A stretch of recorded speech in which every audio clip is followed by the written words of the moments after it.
now the question on the energies of the brain. And again, on some earlier videos, I talked about, well, what we're going to learn how to do and what happens in sacred place is we learn how to work with energy beyond thought and concept. And it starts with the eye movements and the breath. So with the eye movements and the breath, we access different areas of the brain with the eye movement. That's step one. And it's long, slow, steady breath. So we access with the eye movement, and we bring that breath energy there. And then when we release the eyes and the breath, we ground and center that energy. And the more balanced we are, you know, there's 8 different directions. I can't always repeat the whole instructions. You just have to go back and look at earlier videos. But so that's the first step, is how to direct the energies. Then a very important thing also happens with the eye movements and the breath, and there's 1 and 2 meditations, eye movements and breath 1 and eye movements and breath 2 on the Sacred Place series. And there's so much going on there, because the main instruction is to be there in the moment with what you're doing. So when you're moving the eyes with the breath, you move the eyes with the breath. And what happens is we're opening up energy centers and receptor sites throughout the brain, the ventricles, where there are deep receptor sites. And this is going to tie in later with the olfactory meditation, how we learn how to with a very deep meditation, learn how to work with these energies through the olfactory sense. And it gets sort of, to just say olfactory is a little bit too simple, but that's the start of that too. And then I talked about how different areas of the brain they found from the recent fMRI, functional MRI studies. They have mapped out and listed the different problems that people have, and it's a long list. And a good place to look for that, there's a lot of information on that. One that I found about 4 years ago, and it just fits so well with what I'm teaching. Their methods are different, the psychiatric type methods, and well, they have good methods too, but what I'm teaching goes along with that. And so the amenclinic.com, AMEN, and that's related to Dr. Amen. It's not a Christian site, but it's a very brilliant site, and I think Dr. Amen is quite brilliant too. And so we're going to be getting much more into the energy. And to follow up a little bit more on that, remember how I've talked before about the quantum physics observer effect in creating your reality. So how that works is depending at what level of consciousness you observe things is the reality that you make up for yourself. And again, this is just the beginning of something that's vast.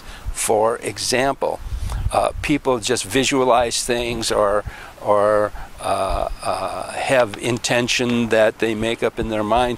But unless you can do that at a deeper level of consciousness, it may be self-defeating to you. So you have to sort of learn how these things work, how the mind game works, and how to do it right. And that's also what we're going to be learning in this series. And some of these questions jump ahead, and I jump ahead too and then come back, so that's fine.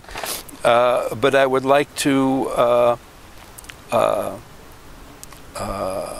answer some of these questions. And another part of that question that I answered in the space below number 3 of the series of Mind Game, I said, well, the question was based around that this person had been taught, and many people are taught, that the ego is the enemy and that you have to defeat the enemy. And no, because what you defend against you make real. In the ego is basically our made-up reality, yeah, but it's what we have to work with right now in the world. So make the ego your friend. It's only your enemy up in the big bubble where it's controlling you, and that's just what it wants. It wants you to fight it because you're giving it energy. That's just what the ego wants. Just like there's some people that want to get you angry because they feed off your anger too. So it can be internal and external. And I'm sure I'll get some more questions on that maybe, but that's good.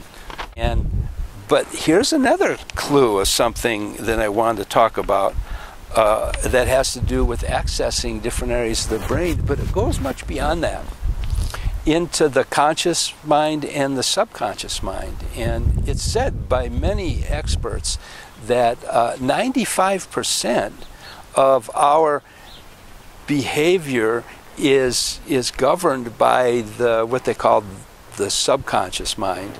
And you know, it's like the image I get is like the iceberg, and our consciousness, where we're conscious of our surroundings and things, is just a small percent of it. What you can see above the water is just a small part of that iceberg, and it's vast underneath. And it's something like that with the mind. So what we're going to be learning how to do, and this is also vast, is that we're going to be learning to recognize, which we're starting by the fly and the spider. That's a meditation that's in every moment, and it's also like a sitting meditation. You practice it by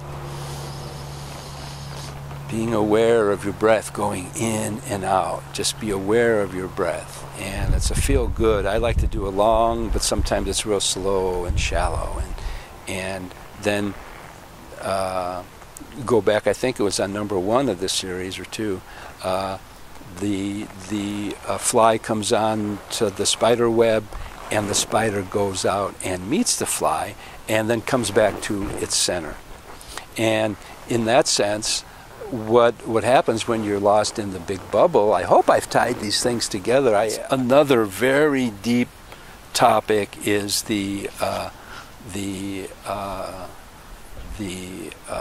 how we have to fight the ego, and because in sacred place there is no ego. You're totally in the moment. There's nothing to defend against, because you realize in sacred place that these things are not real.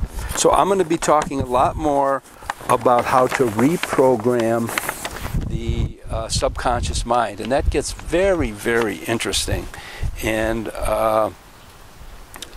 that totally relates to the quantum physics observer effect of at what level of consciousness we observe the world, that becomes our belief system, and that's how we make up our reality out of our belief system.